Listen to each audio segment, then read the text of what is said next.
Alright, everybody. How's it going tonight? It's December 27th. I am exhausted. I worked all day. Had to deal with some very stuck-up people at work. Retail, yay.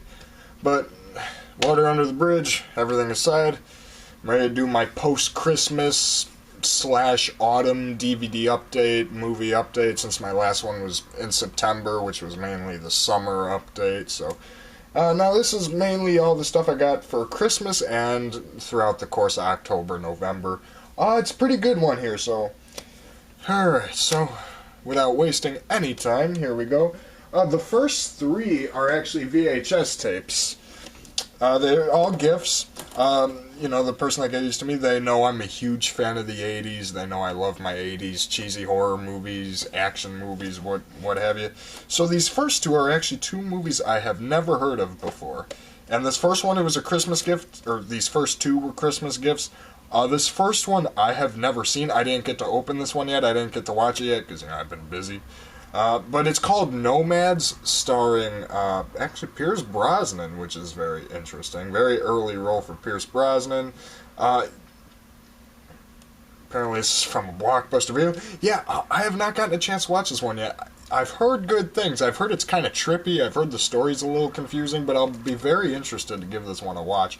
I know Scream Factory actually put this one out on Blu-ray.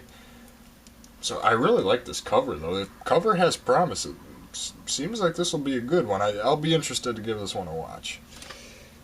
Now, the second VHS tape I got, unfortunately, the person who bought it did not know what it was. They didn't really look into the movie too much.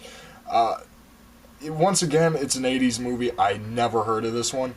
And when I was looking at the cover and reading the tagline, I was convinced, I'm like, ooh, this looks like something I might like. And it's a 1988 movie called Shadow Dancing. And I thought, and the person who got this for me, both thought, like, judging by this cover, you have the masquerade mask, the ballet shoes, and the blood coming off there. We thought this was going to be like a ballet kind of horror slasher movie almost, which would have been fun, but basically what this movie was, to sum it up for you, it's Dirty Dancing if there was like a ghost story, like, subplot to it. Like, there's really not much. It's a dance drama. In the grand scheme of things, that's all this is. It's a dance drama. I mean, I was intrigued, like the tagline on the back here. For 50 years, she has been the world's most captivating dancer. And tomorrow is her 20th birthday. Like, it seemed like it would be a cool, like, supernatural, almost revenge kind of horror flick, but in the end, it's basically just Dirty Dancing if there was like a ghost story undertone to it. Really nothing too much to say. I mean, it's not a bad movie. If you like dance movies or like dramas like that, 80s kind of dramas like that, you might like this. This was just not my cup of tea. It's not really my kind of movie. And even, it's just a very slow burn. I mean, Christopher Plummer's in it, but nothing really too memorable about this one. I mean, if you want to watch something like this, I mean, just stick with Dirty Dancing. I mean, if that interests you, Dirty Dancing, if it had like a TV movie supernatural feeling to it, that would be this. But, oh well, not really my cup of tea. And then I know I've talked about Blue Man Group a couple times here on the channel. I live here in Chicago, which is where the Briar Street Theater is. Well, I don't live in Chicago, but I live near Chicago. Where the Briar Street Theater is, where the Blue Man Group play, and ever since I was really small, I've always been just a huge fan of the Blue Man Group, buying all the CDs, all the DVDs. I've got a bunch of promos and everything for them. And this, I had never, because I'm on eBay a lot just looking up random Blue Man Group merchandise, because I'm a Blue Man Group fan. I like collecting the various memorabilia they put out. And I had never heard of it. I had never, ever seen this online before. I have no clue where they got this from, but it's a 1990 performance. It's a half hour long. It's a 1990 performance of the Blue Man Group at a place called the Franklin Furnace, which I looked it up. Apparently it's like an art institute in New York. This is rare, because I have never seen this elsewhere. It's a video by Tom Zaffian. So, I don't know, because basically what this is, I mean, this is a very 1990. this is a very, very, very early performance by Blue Man Group. I mean, it's the original three guys, and it's like when I saw the Blue Man Group for my 13th birthday here in Chicago at the Briar Street Theater, and this is like so bit like almost none of it was some of it was the same, but some of it like back then I'm like there's a part in this where there's a talking toy. It sounds like it's Wink Martindale doing the voice of it. It's got like that game show voice, and he's like "fuck you," and it's like, oh shit, like Blue Man Group dropping F-bombs, and like it's so like the Blue Man Group themselves look cheaper too. Like you could see the line where the bald wig was and everything. The paint wasn't really as good, and so being a Blue Man Group fan, this was really cool to see. So yeah, Blue Man by Blue Man Group, January 20th, 1990, Metropolis Media Productions. So yeah, this was a very interesting. I really enjoyed it. This was a very cool watch. I mean, if you're a Blue Man Group fan, I know I've made a lot of friends here on YouTube and through Facebook and stuff, mutual friends, huge Blue Man Group fans. So if any of you guys can seek this out, I mean, definitely give it away. I mean, it's a must-see if you're a fan. It's very cool. Alright, getting into the DVD, the movies. First one I have, an interesting story behind this one, too. Dark Water, which is a remake of a 2002 Japanese movie. This came out in 2005. A brief backstory as to why I wanted to watch this movie. I was going through a phase where I was really getting into looking up all these unsolved mystery cases and everything, and I don't know why, just something about that stuff really intrigued me. And I found a story. It was The Death of Elisa Lam, and I was like, what's this? And basically, long story short, you have a girl from Canada who is touring. She was a tourist in California. She stayed at the Hotel Cecil in somewhere in Los Angeles, which I understand is a terrible hotel, but whatever. And basically, she went missing for over 2 weeks, and they found her dead body in the water tank on top of the hotel. Not after finding a very suspicious surveillance video of her acting really weird in the elevator. And I don't know, I really got into that. And then the more I looked up about it, I found a bunch of articles on that story where they all referenced this movie with Jennifer Connelly called Dark Water, which this came out in 2005. The Elisa Lam thing happened recently in 2013. And this mirrors a lot of the stuff that happened to Elisa Lam, to the point that it's really creepy. That's what really gave me the motivation to want to watch this movie. If you want to hear more about the Elisa Lam, a very good guy I found on YouTube, really nice guy too, I've talked to him on Twitter and stuff, his name is John Lorden, and he does a series here on YouTube called Brain Scratch, and he's done a lot of videos covering various aspects of the Elisa Lam case and everything like that. His channel is called Geek and Dorks, so I'll put an annotation right here or something. So if you want to give John Lorden a look, he's got some very cool, brain scratch videos covering that. He's got a lot of other videos, so if you want to hear more about that case, definitely check him out. And no, he is not paying me or anything to make that plug. I just thought I'd throw that out there. He's a nice guy. But getting to the movie itself, I liked it. It's not really a horror movie like it's kind of advertised. It's more or less a drama about a, single mom, which that does not look like Jennifer Connelly at all on the cover, but it's a single mom and her daughter in a rundown apartment building, and like I was reading a review of this movie, and the reviewer said it best. I mean, putting yourself in her shoes, a young single mother and her daughter, and all this weird shit is happening in the apartment complex and all this stress, like, it really, like, if you can put yourself in the shoes of someone like that, it is kind of a gripping story. I mean, I didn't mind the movie. It is kind of slow-moving, but I got into the drama of it. I thought it was pretty well. Very dank in terms of atmosphere. It's a very moody movie. The only thing with this movie, it has a really weird ending. Like, it tries to be all overly tragic and everything, to the point where, like, I think they tried a little bit too hard to make the ending sappy and kind of tragic, but in a positive way.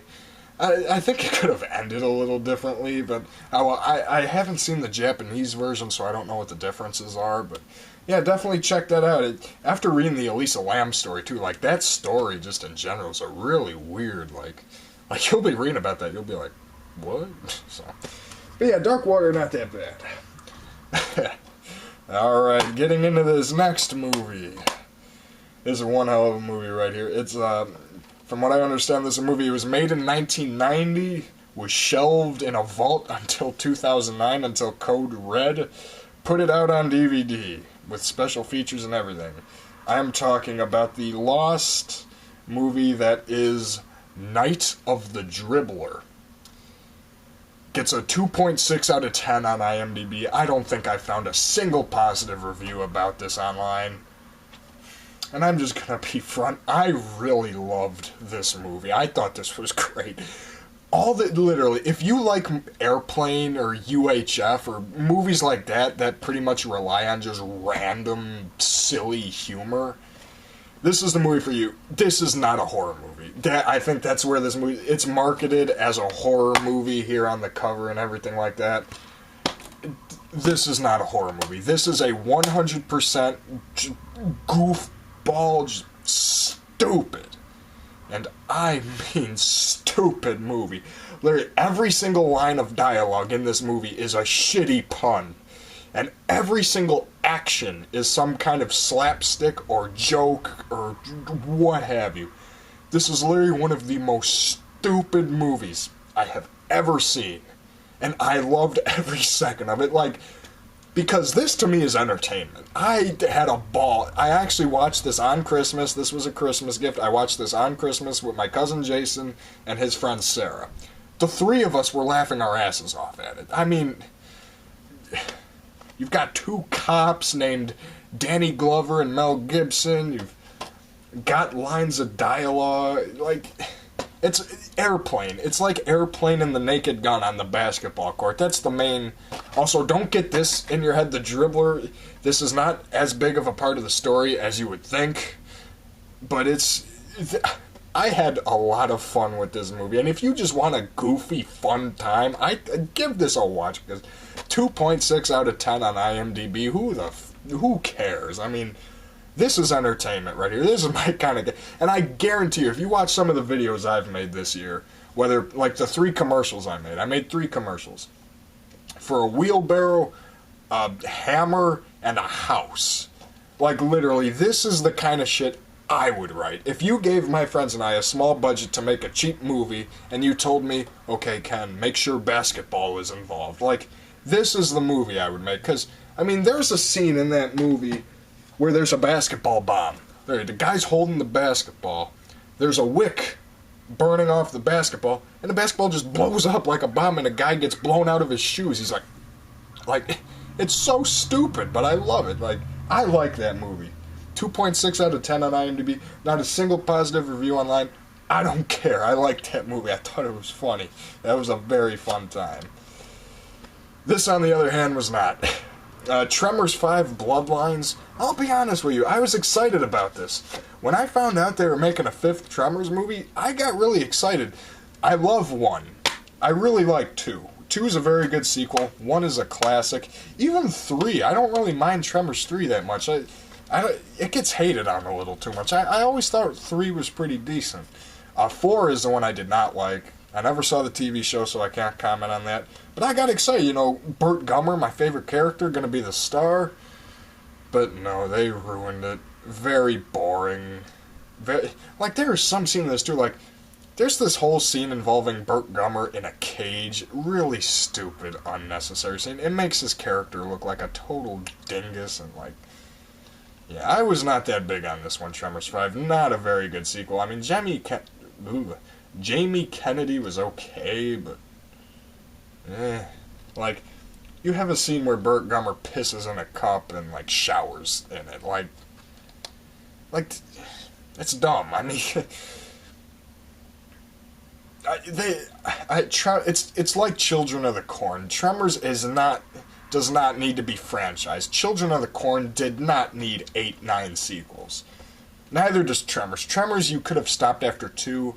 I mean, really, Tremors, it could have been a 1-movie thing, and it would have been fantastic. I love Tremors. I love Tremors 2 as well, but even if it was just the first one, I would have been perfectly happy, because that's a fantastic movie. But after a while, I mean, how many movies strictly set in the desert can you make exciting? I mean... So yeah, Tremors 5 wasn't really that good, but Now this, on the other hand, is awesome. This is an awesome movie. I guarantee you most of you have probably seen it, so I won't dwell on it too much. It's The Last Boy Scout with Bruce Willis and Damon Wayans. So much fun, you know. It's badass, it's action-packed, but yet it's hysterical at the same time. You know, Bruce Willis's character, and he's basically playing John McClane. Like, there's no difference between this character and John McClane. He's got some of the best one-liners in this movie, too, like, he catches his wife cheating on him, and he's all like, he's talking to the guy, he's like, oh, no, man, I perfectly understand, you know, you come into my house, you tripped on the floor and slipped your dick into my wife. No, it's perfectly understandable, man, don't, like, he's such a calm, laid-back smartass, and it's awesome. There's great comeuppance for the bad guys in there, too. You get some awesome action scenes, and, you know, from what I understand, a lot of people did not have a good experience making this movie, which I don't really understand, but this movie looks like a blast. I mean, if you're a fan of action movies, you've probably already seen this, but if you've somehow missed it, watch it ASAP. If you like John McClane, if you like the Die Hard movies, you'll still like it too. It's a very similar vibe, especially from Bruce Willis's character. I mean, in this, he's a lot more laid back. He's mainly just a smartass. All he does, he's just, like, him and Damon Wayans are being, like, confronted, and the guy's talking to Damon Wayans, listen up, fuckface, and Bruce Willis is just like, excuse me, I'm fuckface. He's asshole. I don't know if that was the exact one. It's something like that, but, you know, it's a very fun movie. Definitely give it a shot if you somehow haven't seen it yet. Now, this next one, it's this is a Canadian band. I first found this band in the Trailer Park Boys movie. There's a random tangent, but there's a scene in the Trailer Park Boys movie where they're in a strip club, and there was a song playing, and I'm like, this is a damn good song. What is it? So I looked up and I found out it's an 80s band called Platinum Blonde. It was a Canadian band. They've actually released a couple different albums. They even released a couple under a few different names, too. I know they released one album under the title The Blondes. But most of the albums they've released are under the Platinum Blonde. But I know one of their members, Kenny McLean or something like that, I know he released a solo album. And this is a DVD of all of the band's music videos. Platinum Blonde, the videos. It's got 10 songs, 10 music videos, all from like 4 or 5 different albums. We've got It Doesn't Really Matter, which is a song that was in the Trailer Park Boys movie. Great song. Standing in the Dark, Crying Over You, Situation Critical, Somebody Somewhere, Contact, Connect Me, Fire, If You Go This Time, and Yeah, Yeah, Yeah. Yeah, Yeah, Yeah, I believe is the one they released under the title The Blondes. Out of these 10 songs, the only negative one is Fire. It's a cover of the Ohio Players song Fire, which is a 70s soul/funk, like a real funky, like Commodores kind of sounding song. And you have a Canadian pop rock band covering it, and they don't make it a pop rock song. You have a Canadian pop rock band doing a funk song. Fire is laughable, but it's not that good, but all the other songs are really good. I don't think I can name a favorite. Doesn't Really Matter, Standing in the Dark, Crying Over You, Situation Critical. I've got the vinyl album over there for these songs, too, and, these are all fantastic. If you love 80s music, you definitely need to give this band a listen. I can't really think of a comparison for this band, either, because, it's very unique. Like, the singer, Mark Holmes, has a very distinct... he's kind of got, that British tint to his voice, but a very distinct, strong voice. So, if you're a fan of 80s music or whatever, definitely look up... I would have to say Alien Shores is probably their best album. So look up Alien Shores by Platinum Blonde. It's a great, great time. Great Canadian, pop rock music. See what you can learn watching very educational, informative shows such as Trailer Park Boys. You get Platinum Blonde. Alright, next movie is an 80s movie called Gotcha. I like this one okay. This movie has one major problem, though, and it's the first 10 minutes or so of the movie are fun, where, he's running around the college campus and playing his paintball gun game. And then the final half hour is fun.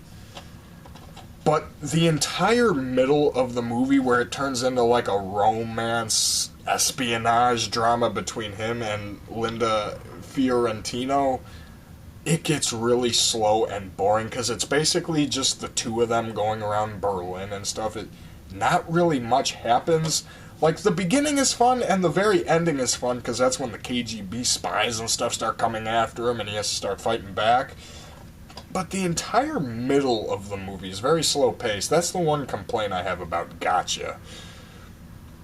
It's got a great soundtrack, though, great 80s soundtrack, you know, and the scenes that are fun are fun. It's just the middle of the movie really drags on, but, you know, it's not that bad. If you like movies like, what do I compare this to? It's kind of, it's like the 80s comedy version, like, this movie has some comedy in it, but I wouldn't go out as to say it's a full-on comedy movie, because it's really not. I would just say this is the teen-spirited version of a James Bond movie is basically what this is. That's kind of the feel you get from it. You know, it's a good movie, great music and stuff. It's just the entire middle of the movie kind of drags on a little bit, but I mean, you have to watch it to understand what's going on, so. You know, not that bad. If you like the 80s and stuff, definitely give it a watch.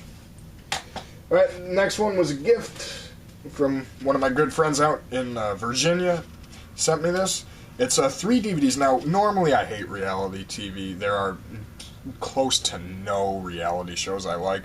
But this is one, I caught this on TV back in 2011 when it originally aired, and I really liked it because this is a reality show where there was no drama. Like, there's no bullshit, like, bullshit drama or anything like that. It's literally just the crazy antics of Sinbad and his family, which I like, because there's no drama. It's not like they're arguing, it's not like they're partying, doing drugs or anything like that. It's literally just like the suburban, blue-collar, like, reality show showing Sinbad with his family. And it was fun. I thought this was a great show. You know, Sinbad, you know, he's cutting in, doing his interview segments and stuff. Each episode teaches a different life lesson, which I thought was funny. And it was just a fun show. I liked it. And it's Sinbad, It's Just Family. He sent me, it only lasted 6 episodes, sad to say, but, you know, my friend Virginia, he sent me all 6 episodes, and he's the one, he sent me some game show stuff in the past, too, so he also included some game show episodes that included Sinbad. So you got Disc 1, Disc 2, Disc 3. As far as the extras go, he gave me 2 episodes of Jeopardy! Harry Anderson versus Tim Daly versus Sinbad. Sinbad versus Jerry Ryan versus Jack Ford. Sinbad's guest appearances on a show from the 90s called All That. And Sinbad's appearance on a 1988 game show called Sweethearts with Betty Thomas and Pat Carroll. You know, this was a fun show. I don't know how abundant it is you can find this online. But as I said, it's not like your typical reality show, because it's literally just Sinbad and his family doing shit. Like, I can't really dislike it. I had fun watching it. I like Sinbad. I know a lot of people don't, but I like him. I think he's a fun guy to watch. The best episode out of the 6 is definitely the one where they throw the family barbecue, because it's a lot of stuff going wrong and stuff like that. It's the kind of humor I like, and that was a lot of fun to watch. And his sons prove him wrong by they build this grill, and it's great. So this was actually a fun reality. This is one of the few reality shows I like. So I like Sinbad, and I like this show. So hey, and a big thanks to Ryan out in Virginia for sending me that.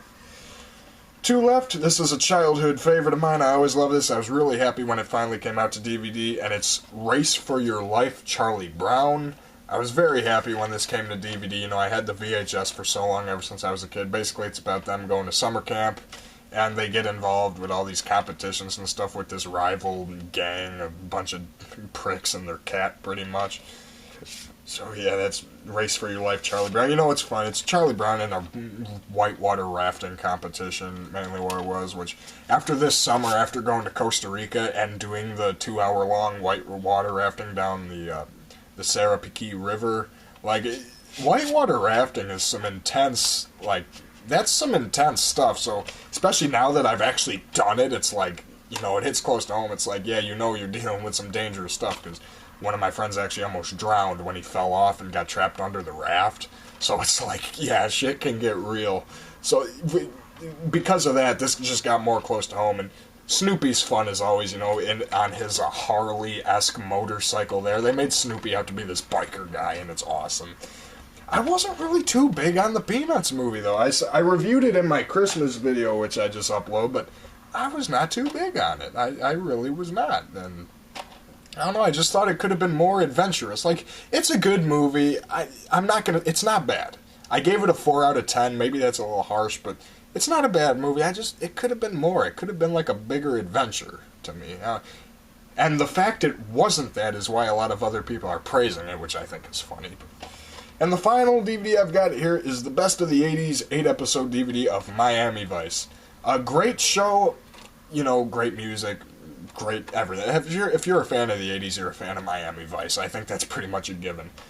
That's the one thing about this show, though. I mean, this show can get dark sometimes. Like, there's one episode on this disc that was like a sucker punch to the gut, man. It's the season 3 episode, Forgive Us Our Debts.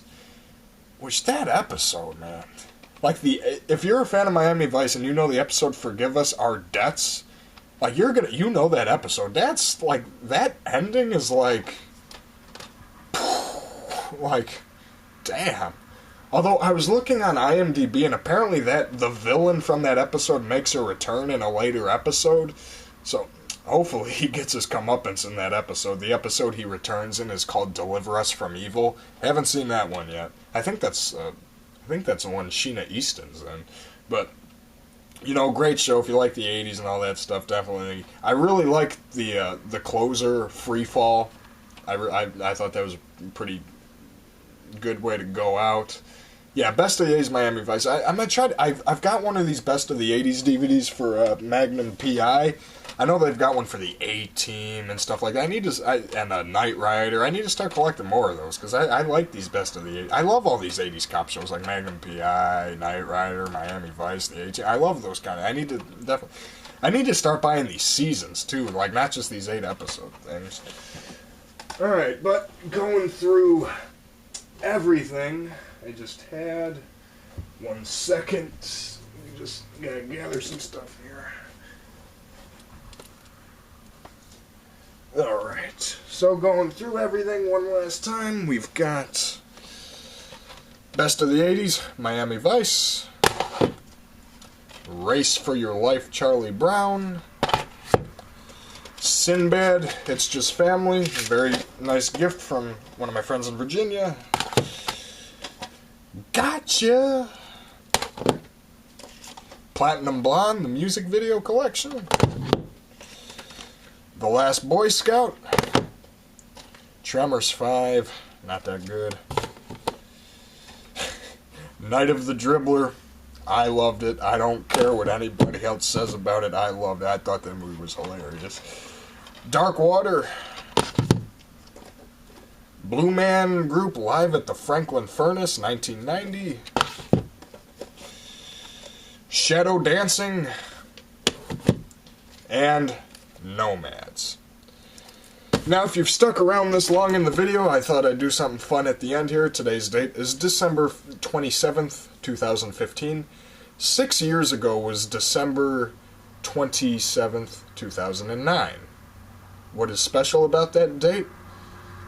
Watch this. It's like in Castlevania 2, Simon's Quest. The whole game is full of people who tell you things that don't make any sense or have any relevance with the game. For example, this old woman tells you not to look into the Death Star or you'll die. Well, the Death Star is nowhere in the game. Both of these games were released in 1988. Now that must have been the year of people talking and not making sense in video games. Haven't you seen the movie Superman? Yeah, I did actually. It's nothing like this garbage. So I'm just running around without much of a clue where I'm supposed to go. I'm killing these weird green-headed alien sort of things. I don't know. Ugh, and that music. The bottom was the horror section I just showed you. Now, moving over to comedy. First off here is music. Comedy's right there on the top, but beginning here is all music. The control is so awkward and I just keep getting hit. And if your super power meter gets low enough, you turn back into Clark Kent, which is annoying, but at least you can still fight. So I stay back and I keep using that punch attack, and finally she dies, and we get the newspaper headline saying Superman defeats Zod Gang. Wait a minute. The Zod Gang? If you've seen the movie Superman 2, you probably know who General Zod is. That's not Zod. You mean her? Zod Gang? Where's the rest of them? I don't know. But anyway, what? Daily Planets? Isn't it just the Daily Planet? I don't know. I've had enough with this. Wait a minute. Stock market panic? Stock prices fall? What are we talking about? Stocks now? Now moving up to the TV shows. I do have a bunch of game shows recorded, but those aren't up on the shelf. Okay, that's the goal here? To go to the stock market? Oh my gosh. You remember being a kid? Remember playing Nintendo? What kind of things were you interested in? Comic books, video games, the stock market? Yeah, do you think any kid playing this game gives a shit about the fucking stock market? Why?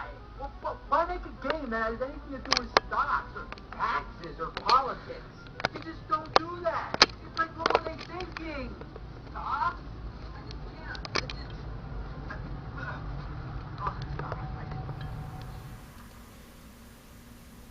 Can't believe that was me. But you know, you see in that old house and stuff, that imprinted wall that I had with all the DVDs, that was literally all the DVDs and stuff I owned. So, going through it now, 6 years later from that video, these are all the TV shows and stuff. These are all the slim case dollar store 50-cent DVDs. Some box sets, some random DVDs I'm going to send out in the mail. And then, yeah.